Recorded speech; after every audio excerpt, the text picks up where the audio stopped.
মোহনপুর থানায় হাজিরা দিলেন বিজেপি নেতা কৌস্তব বাগচি। সেখানে তাকে প্রায় 15 মিনিট জিজ্ঞাসাবাদ করেন পুলিশ আধিকারিকরা, এমনটাই জানা গিয়েছে। এদিকে হাজিরা দেওয়ার পরই সংবাদ মাধ্যমের মুখোমুখি হয়ে পুলিশকে একহাত নিয়েছেন বিজেপি নেতা কৌস্তব বাগচি। তিনি বলেন, মমতা বন্দ্যোপাধ্যায়ের পাঠানো ভুলভাল প্রশ্ন তাকে করা হলো।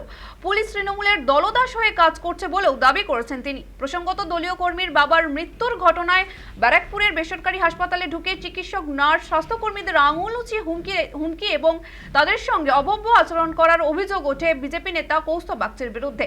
সেই ঘটনায় বিজেপির ওই আইনজীবী নেতার বিরুদ্ধে একাধিক ধারায় মামলা রুজু হয় মোহনপুর থানায়। সেই মামলার পরিপ্রেক্ষিতে গত সপ্তাহে প্রথমবার নোটিশ পাঠিয়ে কৌস্তবকে তলব করেছিল পুলিশ। পুলিশের সেই নোটিশে হাজিরা দিতে বলা হলেও তাতে সাড়া দেননি কৌস্তব। পাল্টা মোহনপুর থানায় চিঠি দিয়ে সময় চেয়ে নেন বিজেপি নেতা। এরপরে কৌস্তবকে দ্বিতীয়বার নোটিশ পাঠিয়ে চলতি সপ্তাহের মঙ্গলবার তলব করে মোহনপুর থানা। কিন্তু তার আগেই সোমবার ব্যারাকপুর মহকুমা আদালতে আত্মসমর্পণ করে জামিন পেয়ে যান বিজেপি নেতা।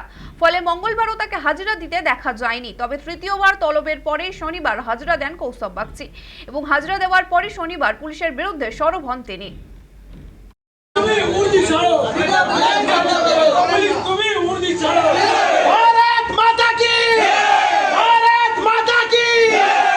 এক গাদা প্রশ্ন, সেই প্রশ্নগুলো তাদেরকে পাঠিয়েছে জানি না।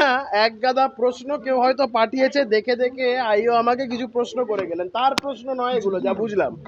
এই প্রশ্নগুলো কেউ বা কারা তাদের পাঠিয়েছে আমাকে জিজ্ঞাসাবাদ করার জন্য, ফর দি পারপাস। বলছি এক গাদা প্রশ্ন। আমি সারদা হসপিটালে সেদিন রাত্রিবেলায় গেছিলাম কিনা, এই ধরনের অবান্তর কিছু প্রশ্ন যেগুলোর কোনো মানে নেই। যেই প্রশ্নগুলো আমাকে করা হলো সেই প্রশ্নগুলোর আদতে কোনো মানে নেই। সেই সমস্ত বিষয়গুলো আমি একাধিকবার জনসমক্ষে, সমাজ মাধ্যমে, সংবাদ মাধ্যমে একাধিকবার বলেছি।